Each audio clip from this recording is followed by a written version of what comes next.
London যেতেও এত সময় লাগে না প্লেনে করে যেতেও। এই হচ্ছে আজকে উন্নয়নের ফিরিস্তি।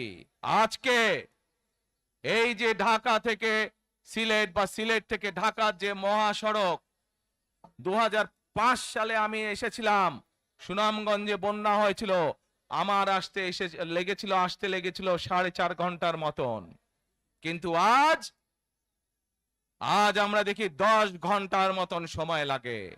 সিলেটের এই পুণ্যভূমির মানুষ, বহু মানুষ আছেন যারা লন্ডনে যাতায়াত করেন, লন্ডন যেতেও এত সময় লাগে না প্লেনে করে যেতেও।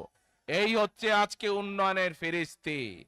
প্রিয় ভাই বোনেরা, গত 15-16 বছরে আমরা দেখেছি কিভাবে একের পর এক নির্বাচনে ব্যালট বাক্স ছিনতাই হয়েছে, কিভাবে আমিন নির্বাচন হয়েছে, কিভাবে নিশি রাতের নির্বাচন হয়েছে, এবং এই নির্বাচনগুলোর মাধ্যমে, তথাকথিত নির্বাচনের মাধ্যমে বাংলাদেশের মানুষের ভোটের অধিকার তথা রাজনৈতিক অধিকারকে কেড়ে নেওয়া হয়েছিল।